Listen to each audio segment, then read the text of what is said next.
নমস্কার বন্ধুরা, অনুভা রান্নাঘরে আরো একটি নতুন রেসিপিতে সবাইকে স্বাগত জানাচ্ছি। পনির তো আপনারা অনেক রকম ভাবে খেয়েছেন, কিন্তু আজকে আমি মাত্র একটা ফুলকপি দিয়ে তৈরি করে দেখাবো দুর্দান্ত স্বাদের পনির রেসিপি। কোনো রকম ছানা কাটা ঝামেলা ছাড়াই এই পনিরটি তৈরি করে দেখাবো, খেতে কিন্তু খুবই ভালো লাগে। আর এই রেসিপিটি কিন্তু আপনারা গরম গরম ভাতের সঙ্গেও খেতে পারেন, আবার রুটি পরোটার সঙ্গেও খেতে পারেন। আসুন তাহলে দেখে নিন বন্ধুরা আমার আজকের এই রেসিপিটি। বন্ধুরা, কোনো রকম ছানা কাটার ঝামেলা ছাড়াই মাত্র একটা ফুলকপি দিয়ে আজকে আমি তৈরি করে দেখাবো আপনাদের দুর্দান্ত স্বাদের পনির রেসিপি। আর সেই জন্য এখানে প্রধান উপকরণ হচ্ছে ফুলকপি। আর সেই জন্য দেখুন আমি এখানে নিয়েছি মিডিয়াম সাইজের একটি ফুলকপি। এবার সবার প্রথমেই আমি ফুলকপিটাকে একটু ছোট ছোট করে কেটে নেব। ফুলকপিটাকে দেখুন আমি এইভাবে একটু ছোট ছোট করে কেটে নিয়েছি। আর ডাটার দিকের অংশটাকে কিন্তু আমি বাদ দিয়ে দিয়েছি। ওই অংশটাও কিন্তু রান্না করে খাওয়া যায়, ফেলে দেওয়ার কোনো প্রয়োজন নেই। আর ফুলকপিটাকে কেটে কিন্তু আমি খুব ভালো করে ধুয়ে পরিষ্কার করে নিয়েছি। এবার আমি এই ফুলকপিটাকে একটি মিক্সিং জারের ভিতরে নিয়ে নেব। তারপর এই ফুলকপির ভিতরে অল্প একটু জল দিয়ে খুব ভালো করে পেস্ট করে নেব। আমি যেহেতু ছোট জারটা নিয়েছি, তাই ফুলকপিটাকে আমি দুইবারে পেস্ট করে নেব। পুরো ফুলকপিটাকে আমি পেস্ট করে নিয়েছি, আর পেস্ট করে একটি বড় জায়গার ভিতরে ঢেলে নিচ্ছি। খুবই স্মুথলি ভাবে পেস্ট করে নিয়েছি। আর পেস্ট করার পরে আমি আপনাদের এর টেক্সচারটা দেখিয়ে দিচ্ছি। পেস্ট করার পরে কিন্তু টেক্সচারটা ঠিক এরকমই হতে হবে। তাতে জলের পরিমাণটা আপনাদের কমও লাগতে পারে, আবার বেশিও লাগতে পারে। এবার আমি দোকানের পনিরের মতো স্বাদটা আনার জন্য আমি এই ফুলকপি পেস্টের ভিতরে কয়েকটি উপকরণ অ্যাড করব। আর সেই জন্য প্রথমেই দিয়ে দিচ্ছি হাফ চা চামচ লবণ। এটা কিন্তু বাইন্ডিংয়ে খুবই সাহায্য করবে। সেই সঙ্গে অ্যাড করব প্রধান যে উপকরণটি, চালের গুঁড়ো। এখানে আমি বাজারের কেনা আতপ চালের গুঁড়োটা ব্যবহার করছি। আর এই চালের গুঁড়োটা কিন্তু অবশ্যই দিতে হবে। আর এখানে আমি 4 থেকে 5 চা চামচের মতো চালের গুঁড়োটা ব্যবহার করছি।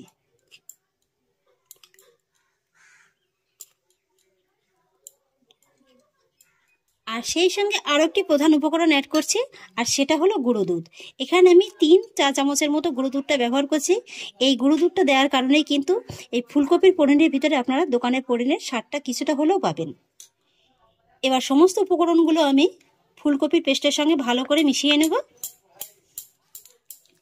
ভালো করে মিশিয়ে নেওয়ার পরে এবার আমি এই ব্যাটারের টেক্সচারটা আপনাদের দেখিয়ে দিচ্ছি। এই যে দেখুন, এরকম কিন্তু একটু থকথকে ভাব করেই নিতে হবে। তাতে করে আপনাদের চালের গুঁড়োর পরিমাণটা একটু বেশিও লাগতে পারে। তবে ময়দার পরিমাণ কিন্তু 2 চা চামচের বেশি একদমই দিতে যাবেন না। আর এবার আমি এর ভিতরে সবশেষে অ্যাড করব চা চামচের হাফ চা চামচের একটু কম বেকিং সোডা। তবে এটা কিন্তু সম্পূর্ণই অপশনাল, অপছন্দ করলে স্কিপ করে যেতে পারেন। এবার আমি বেকিং সোডাটাও এই ব্যাটারের সঙ্গে ভালো করে মিশিয়ে ফেটিয়ে নেব। বেকিং সোডাটা দিয়েও আমি খুব ভালো করে মিশিয়ে নিয়েছি। আর এবার আমি এটাকে একটা সাইডে সরিয়ে রাখবো। আর তারপরে দেখুন আমি এখানে নিয়েছি ছোট দেখে একটি স্টিলের থালা। এই থালাতেই আজকে আমি পনিরটাকে সেট করব। আর সেই জন্য থালার গায়ে লাগিয়ে নিতে হবে একটু সাদা তেল। তেলটাকে ব্রাশের সাহায্যে খুব ভালো করে লাগিয়ে নেব। সাদা তেলটাকে ভালো করে লাগিয়ে নেওয়ার পরে এবার আমি যে পেস্টটা রেডি করে রেখেছি সেই পেস্টটা থালের উপরে ঢেলে নেব। তারপরে এই পেস্টটাকে থালের উপরে একটু ভালো করে ছড়িয়ে দেব। তারপরে চামচের সাহায্যে একটু ভালো করে সমান করে নেব। তারপরে হালকা হাতে এইভাবে একটু ট্যাপ করে নেব। এতে করে ভিতরের হাওয়াটা খুব ভালোভাবে বেরিয়ে যাবে। আর তারপরে দেখুন পনিরটাকে ভাপিয়ে নেওয়ার জন্য আমি একটি কড়াইতে কিছুটা পরিমাণে জল গরম বসিয়ে দিয়েছি। আর জলের পরে একটি স্ট্যান্ড বসিয়ে দিয়েছি। আর জলটাকে আমি খুব ভালোভাবেই কিন্তু গরম করে নিয়েছি। এবার আমি ফুলকপির ব্যাটারের থালাটিকে এইভাবে স্ট্যান্ডের পরে বসিয়ে দেব। তারপর মিডিয়াম লো হিটে ঢাকা চাপা দিয়ে আমি এই পনিরটাকে 20 মিনিটের মতো সময় নিয়ে ভাপিয়ে নেব। তবে ঢাকা চাপা দেওয়ার সময় যদি আপনার ঢাকাতে কোনো রকমের কোনো ছিদ্র থাকে, সেটা কিন্তু অবশ্যই এইভাবে আটকে দেবেন। তাহলে বন্ধুরা ফিরে আসছি 20 মিনিট বাদে। ফিরে এলাম 40 মিনিট বাদে। এবার ঢাকাটা তুলে নিচ্ছি। এই যে দেখুন বন্ধুরা, আমার পনিরটা কিন্তু খুব সুন্দরভাবে হয়ে গিয়েছে। এই যে দেখুন, হাতে কিন্তু একদমই ব্যাটার লেগে যাচ্ছে না। তবু আমি আপনাদের একটা কাঠির সাহায্যে দেখিয়ে দিচ্ছি। এই যে দেখুন, কাঠিটা কত সুন্দর একেবারে পরিষ্কারভাবে কিন্তু বেরিয়ে যাচ্ছে। এবার আমি গ্যাসের ফ্লেমটাকে অফ করে দেব। তারপরে এই থালাটিকে নামিয়ে খুব ভালো করে ঠান্ডা করে নেব। আর এদিকে পনিরটা ঠান্ডা হতে হতে সেই ফাঁকে আমি একটি মশলার পেস্ট তৈরি করে নেব। নিয়েছি ছোট একটি মিক্সিং জার। আর জারের ভিতরে নিয়ে নেব মিডিয়াম সাইজের দুটো পেঁয়াজ, পেঁয়াজটাকে আমি এইভাবে একটু বড় বড় টুকরো করে কেটে নিয়েছি। আর নিয়েছি 8 থেকে 10 কোয়ার মতো রসুন, আর সেই সঙ্গে নিয়েছি হাফ ইঞ্চির মতো 3 টুকরো আদা। সামান্য একটু জল দিয়ে খুব ভালো করে পেস্ট করে নেব। বন্ধুরা, পনিরটা খুব ভালোভাবে ঠান্ডা হয়ে গেছে, আর এবার আমি পনিরটাকে একটু কেটে নেব। তবে এইভাবে কিন্তু খুব ভালোভাবে ঠান্ডা করে নিয়ে তারপর পনিরটাকে কাটবেন, তা নাহলে যদি গরম অবস্থায় পনিরটা কাটতে যান তাহলে কিন্তু পনিরটা ভেঙে যাবে। আর পনিরটা কেটে নেওয়ার জন্য সবার প্রথমে আমি সাইড থেকে এইভাবে একটু ছাড়িয়ে নেব, তারপর এইভাবে ধরে পিস পিস করে কেটে নেব।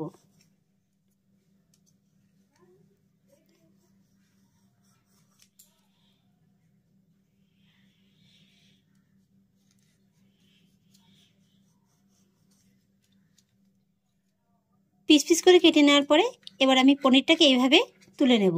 এই যে দেখুন বন্ধুরা, কত সহজেই একেবারে উঠে আসলো। এইভাবে কিন্তু খুব সহজেই একেবারে উঠে আসবে। এই যে দেখুন, আর পনিরটা আমি আপনাদের একটু দেখিয়ে দিচ্ছি যে এই যে দেখুন কতটা সফট হয়েছে। আশা করি নিশ্চয়ই দেখে বুঝতে পারছেন যে এটা কতটা সফট হয়েছে। এই যে দেখুন, পুরো পনিরটাকে আমি একই রকম ভাবে তুলে নিয়েছি। আর দেখুন বন্ধুরা, মাত্র একটি মিডিয়াম সাইজের ফুলকপিতে কতটা পরিমাণে পনির হয়েছে। আর আজকে আমি এই পনিরটাকে আপনাদের রান্না করে দেখিয়ে দেব। আর রান্না করার জন্য কড়াইতে দিয়ে দেবো সাদা তেল। এবার তেলটাকে আমি খুব ভালো করে গরম করে নিয়েছি, আর এবার কয়েকটি পনির আমি তেলের ভিতরে দিয়ে ভেজে নেব। একটা পাশ খুব সুন্দরভাবে ভাজা হয়ে গেলে এইভাবে একটু উল্টে দেব। একই রকম ভাবে পনিরের অপর পাশটাকেও আমি ভেজে নিয়েছি। এবার আমি পনিরগুলোকে গরম তেল থেকে তুলে নেব।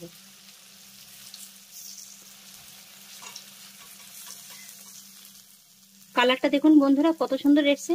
কি বন্ধুরা, দেখে কি বোঝার উপায় আছে যে এটা দোকানের কেনা ছানার পনির নয়, ফুলকপির পনির? এইভাবেই আমি সমস্ত পনিরগুলোকে ভেজে তুলে নেব। সমস্ত পনিরগুলো ভেজে তুলে নেওয়ার পরে এবার আমি একই তেলের ভিতরে দিয়ে দেবো আবারও 2 চামচের মতো সাদা তেল। আর এবার আমি তেলের ভিতরে দিয়ে দেবো 1 চা চামচের মতো গোটা জিরে। জিরেটা যখন এইভাবে খুব সুন্দর করে ভাজা ভাজা হয়ে যাবে তখন আমি এর ভিতরে অ্যাড করবো মিডিয়াম সাইজের একটি টমেটো কুচি। একই সঙ্গে দিয়ে দেবো স্বাদ অনুযায়ী লবণ। লবণের সঙ্গে টমেটোটাকে হালকা করে একটু নেড়ে চেড়ে নেওয়ার পরে গ্যাসের ফ্লেমটাকে লোয়ে রেখে ঢাকা চাপা দিয়ে আমি টমেটোটাকে 1 থেকে 1.5 মিনিটের মতো রান্না করে নেব। এতে করে টমেটোটা খুব সহজেই নরম হয়ে যাবে। ঢাকাটা তুলে নিচ্ছি।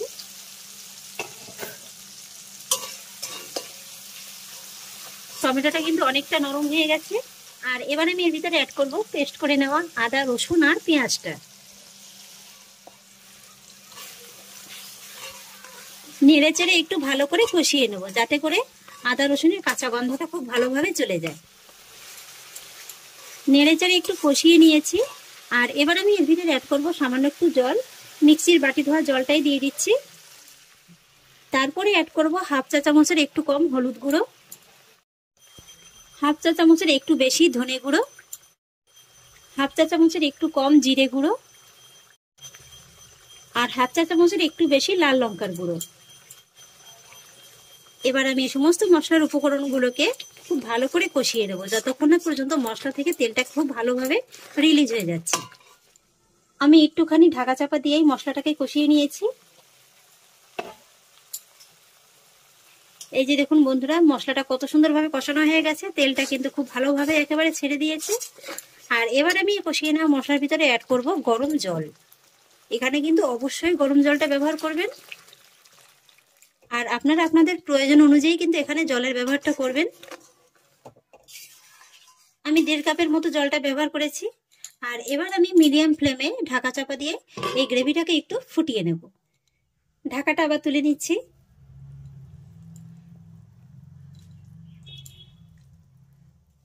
পুরো পনিরটাকে দিয়ে দিয়েছি। আর এবার মিডিয়াম লো ফ্লেমে ঢাকা চাপা দিয়ে আমি পনিরটাকে 5 মিনিটের মতো রান্না করে নেব। এবার 5 মিনিট বাদে ঢাকাটা তুলে নিচ্ছি। বন্ধুরা, আমার রান্নাটা কিন্তু প্রায় কমপ্লিট। আর পনিরগুলো দেখুন বন্ধুরা কতটা সফট হয়েছে। এই যে দেখুন। এবার আমি গ্যাসের ফ্লেমটাকে একেবারে লো করে দিয়েছি। আর তারপর আমি এর ভিতরে অ্যাড করব সামান্য ধনেপাতা কুচি আর সামান্য একটু গরম মশলা গুঁড়ো।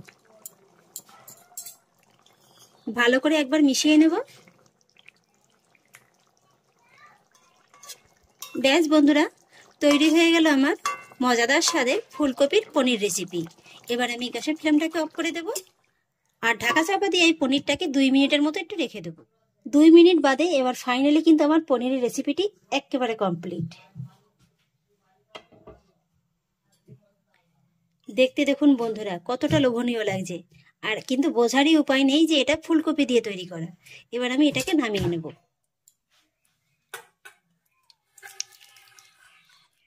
পুরো পনিরটাকে একটি জায়গার ভিতরে ঢেলে নেওয়ার পরে এবার আমি আপনাদের পনিরটা একটু দেখিয়ে দিচ্ছি যে পনিরটা কতটা সফট হয়েছে। এই যে দেখুন, চামচ বসানোর আগেই কিন্তু একেবারে কেটে যাচ্ছে। এতটাই সফট হয়েছে যে খেতে কিন্তু একেবারে দুর্দান্ত লাগবে, মুখে দেওয়া মাত্রই একেবারে মিলিয়ে যাবে। তাহলে আশা করছি বন্ধুরা ফুলকপির এই পনির রেসিপিটি আপনাদেরও খুব ভালো লেগেছে। যদি ভালো লেগে থাকে তাহলে আমাকে অবশ্যই একটা লাইক এবং কমেন্ট করবেন, সেই সঙ্গে বন্ধুদের সঙ্গে শেয়ার করবেন। আর প্লিজ বন্ধুরা, যদি আমার পরিবারের নতুন সদস্য হয়ে থাকেন তাহলে একটা সাবস্ক্রাইব করে পাশে থাকা বেল আইকনটি প্রেস করে দেবেন। ফিরে আসছি পরের অন্য কোনো নতুন রেসিপি নিয়ে। সবাই ভালো থাকুন, সুস্থ থাকুন, ধন্যবাদ।